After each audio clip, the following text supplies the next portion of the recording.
नमस्कार मित्र हो, आज आपण BA द्वितीय वर्षातील तृतीय सत्रामध्ये असणारा हवामानशास्त्र या पेपरचा विचार करत आहोत, या पेपरचा अभ्यास करत आहोत। मित्र, हवामानशास्त्रामध्ये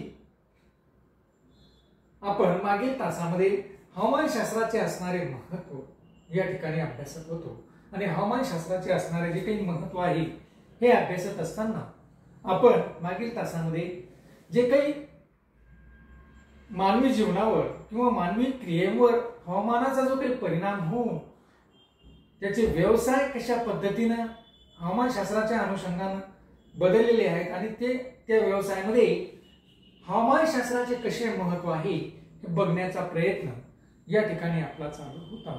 आणि मित्रहो, मागील तासामध्ये आपण 3 असे व्यवसाय की ज्या अनुषंगाने अधिकाधिक जगामध्ये चालणारे 3 व्यवसाय कशा पद्धतीने केले जातात आणि त्यामध्ये हवामानशास्त्राचा विचार, हवामानशास्त्राचा अभ्यास हा कसा महत्त्वपूर्ण ठरतो हेच आपण बघण्याचा प्रयत्न मागील तासामध्ये या ठिकाणी करत होतो। मित्रो, त्यामध्ये नंबर 1 कृषी, नंबर 2 मासेमारी आणि नंबर 3 उद्योगधंदे या तिन्ही व्यवसायामध्ये हवामानाचे कसे महत्त्व आहे, हे हवामानशास्त्राचे कसे महत्त्व आहे हे आपण मागील तासामध्ये बघितलेले आहे। आज आपण व्यापार व उद्योगामध्ये हवामानशास्त्राचे कसे महत्त्व आहे हे बघण्याचे काम या ठिकाणी करणार आहोत। व्यापार व वाणिज्य।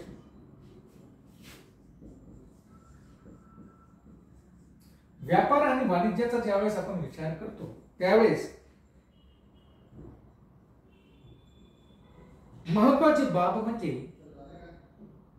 त्या ठिकाणी दळणवळणाच्या सुविधेमध्ये, दळणवळणाच्या व्यवस्थेमध्ये जर दळणवळणाची व्यवस्था अनुकूल स्वरूपाची जर असावी असं अपेक्षित असेल तर त्यासाठी हवामान देखील अनुकूल स्वरूपाचं असणं गरजेचं आहे।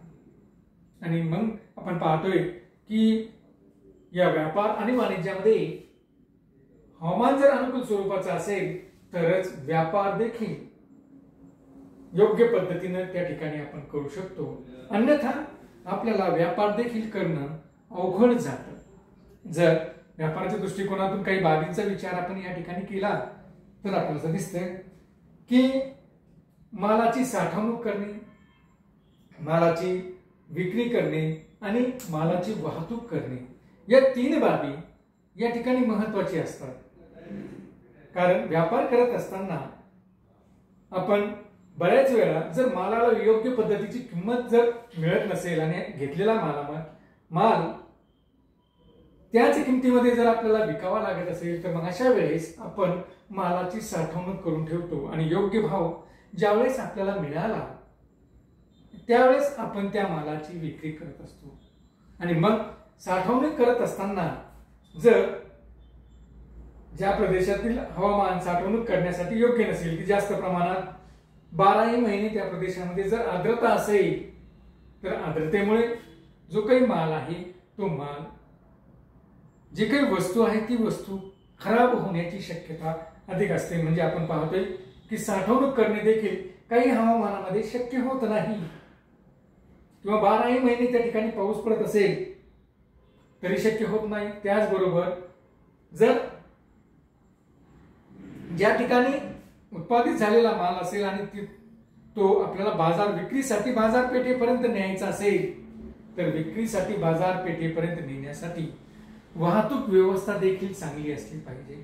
12ही महिने ही वाहतूक व्यवस्था व्यवस्थित असेल तरच आपण उत्पादित झालेला माल 12ही महिने आपण बाजारपेठेपर्यंत पोहोचू शकतो, अन्यथा काय होणार आहे की जर त्या मालाची विक्री झाली नाही तर साठवून ठेवलेला जो काही माल आहे तो जास्त खराब होऊन जाईल।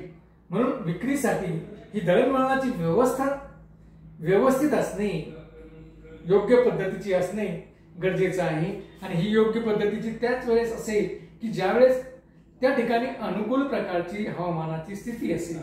जर 12ही महिने बर्फाचं आच्छादन असेल तर त्या ठिकाणी आपल्याला वाहतूक करणे शक्य होत नाही। 12ही महिने त्या ठिकाणी पाऊस पडत असेल तर त्याही ठिकाणी ही वाहतूक आणि दळणवळणाची व्यवस्था आपल्याला त्या ठिकाणी करता येत नाही। आणि मग अशा परिस्थितीमध्ये जे काही व्यापारी असतात त्या व्यापाऱ्यांना मोठ्या प्रमाणात तोटा सहन करावा लागतो। आणि अशा प्रकारचा व्यापारी कधीही करत नाही की ज्या व्यापारामध्ये त्यांना तोटा सहन करावा लागत असेल। आणि मग आपण पाहतोय की व्यापार असेल किंवा वाणिज्य असेल या दोन्ही बाबीवर आपल्याला हवामानशास्त्राचा अभ्यास केल्याशिवाय त्या प्रदेशामध्ये व्यापार किंवा वाणिज्य करणं, वाणिज्य ही आर्थिक क्रिया करणं त्या ठिकाणी आपल्याला शक्य होत नाही। म्हणून हवामानशास्त्र हे अभ्यासणं व्यापारी लोकांसाठी सुद्धा महत्वाचं आहे आणि जे वाणिज्य क्षेत्रामध्ये काम करणारे लोक आहेत त्यांच्यासाठी सुद्धा महत्वाचं असलेलं आपल्याला दिसून येतं। त्यानंतर पाचवा जो काही आपला मुद्दा आहे तो आहे माहिती व दळणवळण।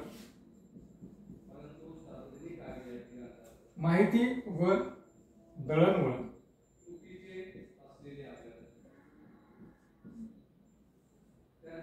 माहिती आणि दळणवळण हा जो काही व्यवसाय आहे या व्यवसायात जर आपल्याला करायचं असेल तर त्या प्रदेशातील असणारं हवामान देखील कसं आहे हे आपल्याला माहित असणं गरजेचं आहे। कारण त्या प्रदेशामध्ये जर हवामान योग्य पद्धतीचं नसेल तर त्या ठिकाणी आपण माहिती व दळणवळण हा व्यवसायच मुळामध्ये त्या ठिकाणी करू शकणार नाही। उदाहरणार्थ मी या ठिकाणी तुम्हाला जर सांगायचं झालेच की आपण असं ठरवलं की आपल्याला माहिती एका ठिकाणाहून दुसऱ्या ठिकाणी पोहोचवण्याचा व्यवसाय करायचा। म्हणजेच अगोदरच्या काळामध्ये तुम्ही बघत असाल की मोठ्या प्रमाणात टेलिफोन बूथ होते आणि या टेलिफोन बूथच्या अनुषंगाने मग ज्यांच्याकडे मोबाईलची सेवा नाही किंवा ज्यांच्याकडे तर असे लोक त्या ठिकाणी त्या टेलिफोन बूथवर सेवा घेण्यासाठी जात असतात। जर हे बूथ आपण एखाद्या बर्फाळ प्रदेशामध्ये नेऊन ठेवले तर काय होणार आहे की त्या प्रदेशामध्ये तो व्यवसाय चालणार नाही। कारण त्या प्रदेशापर्यंत कोणतेही लोक त्या ठिकाणी जाणार नाही। किंवा तोच भाग आपण वाळवंटी प्रदेशामध्ये नेऊन ठेवला, तो व्यवसाय जर आपण वाळवंटी प्रदेशामध्ये सुरू केला तर त्याही ठिकाणी आपल्याला तो व्यवसाय करता येणार नाही।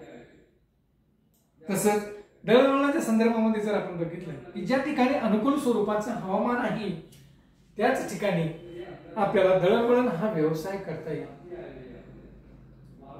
आपण असं ठरवलंय की वाळवंटी हवामानाच्या प्रदेशामध्ये आपण उत्तमरित्या दळणवळण व्यवसाय हा करू, परंतु ते आपल्याला शक्य होत नाही। कारण वाळवंटी हवामानाच्या प्रदेशामध्ये आपल्याला दळणवळणाच्या ज्या काही मूलभूत सुविधा आहेत त्याच त्या ठिकाणी आपण व्यवस्थितरित्या उभारू शकत नाही। आणि व्यवस्थितरित्या दळणवळणाच्या मूलभूत सुविधा जर आपण उभारल्या नाही, म्हणजे रस्ते असेल, रेल्वे मार्ग असेल, यांचं जर आपण व्यवस्थितरित्या उभारलं नाही तर आपल्याला त्या ठिकाणी दळणवळण हा व्यवसाय देखील त्या ठिकाणी करणं शक्य होत नाही।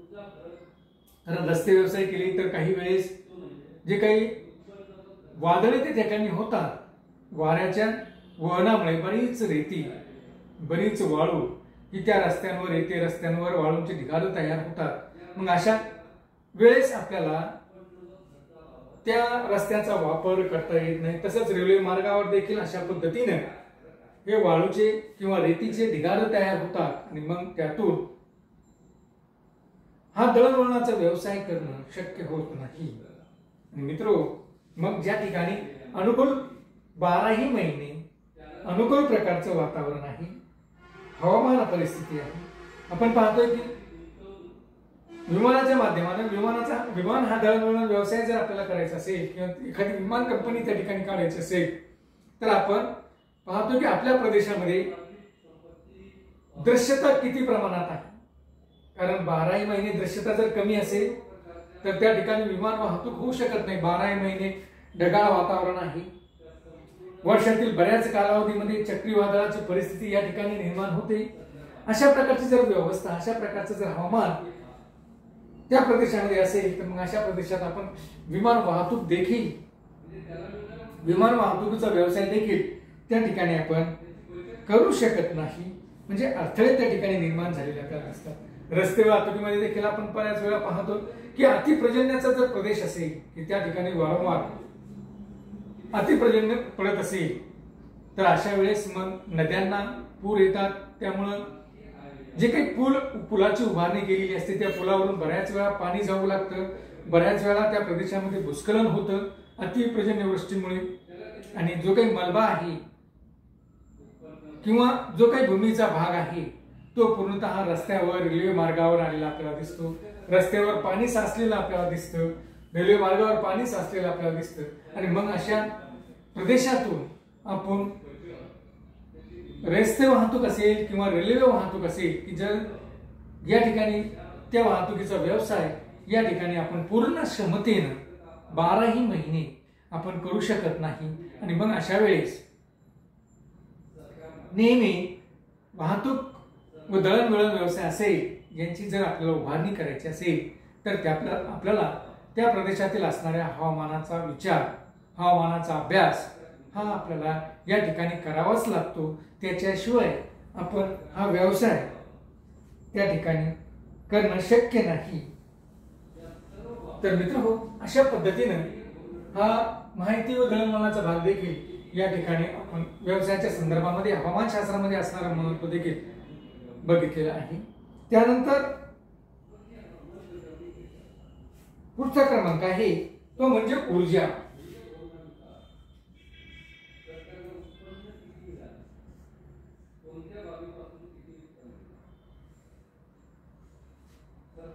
ऊर्जा उत्पादन करत असताना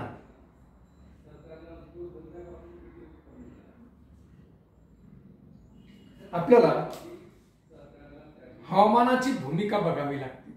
हवामानाचा अभ्यास त्या ठिकाणी आपल्याला करावा लागतो। कारण ऊर्जा उत्पादन करायचं असेल तर मग ती पारंपरिक असेल किंवा अपारंपरिक प्रकारची ऊर्जा असेल, कोणत्याही प्रकारच्या ऊर्जेचं उत्पादन जर आपल्याला घ्यायचं असेल, कोणत्याही प्रकारची ऊर्जा जर आपल्याला आवश्यक असेल किंवा ऊर्जा व्यवसायामध्ये आपल्याला यायचं असेल तर आपल्याला अशा वेळेस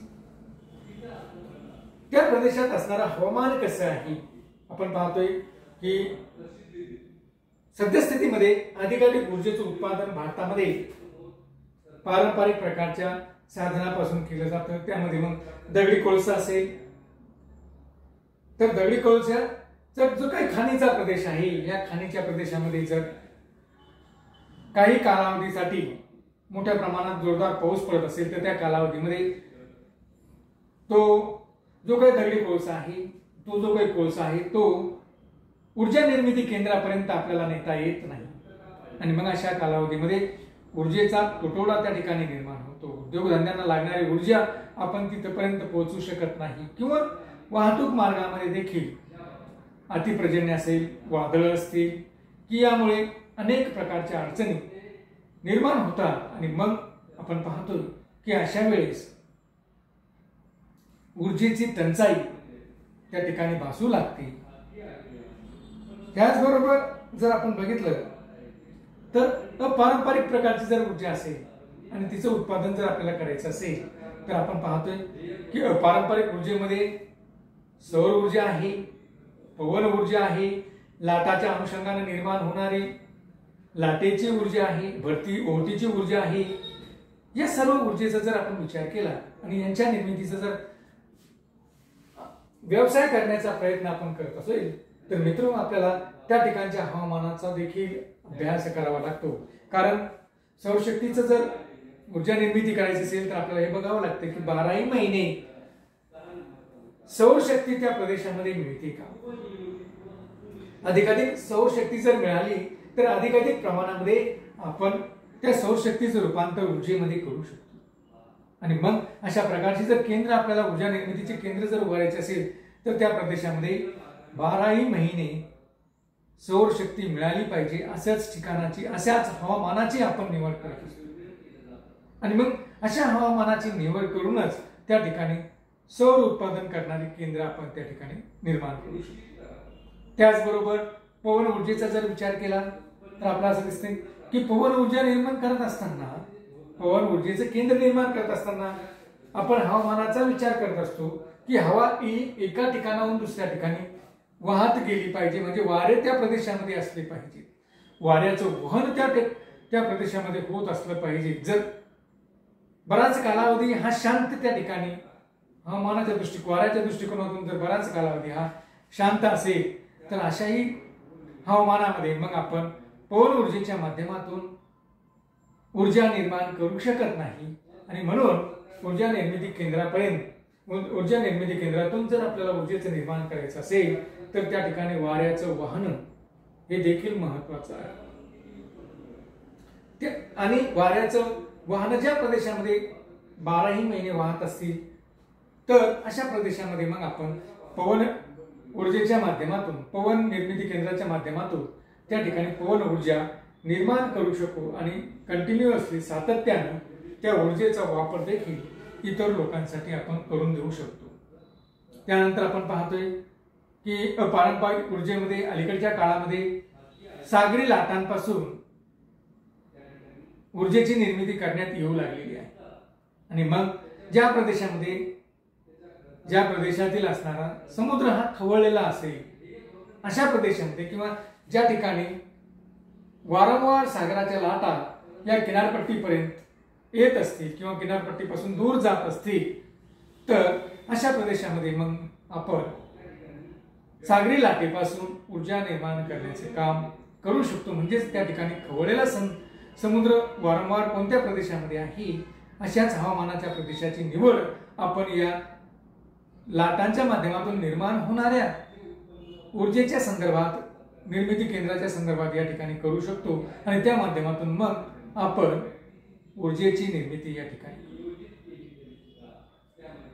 तर मित्रांनो, अशा पद्धतीने जर आपण बघितलं तर आपल्याला असं दिसतं की हवामानशास्त्राचं जे काही महत्व आहे ते या दृष्टिकोनातून महत्व आहे की वेगवेगळ्या प्रकारचे जे काही व्यवसाय जरी करायचे असेल, मग तो कृषी व्यवसाय असेल, मासेमारी व्यवसाय असेल, उद्योगधंद्याचा व्यवसाय असेल किंवा व्यापार आणि वाणिज्य जरी या ठिकाणी आपल्याला करायचं असेल किंवा माहिती व दळणवळणाचा व्यवसाय असेल किंवा ऊर्जा निर्मितीचा देखील व्यवसाय असेल, या व्यवसाय जर आपल्याला या ठिकाणी करायचा असेल तर आपल्याला त्या प्रदेशातील असणाऱ्या हवामानाचा अभ्यास असणं गरजेचं आहे. म्हणजेच हवामानशास्त्राचा अभ्यास हा व्यवसाय स्थापन करत असताना आपल्याला करावाच लागेल.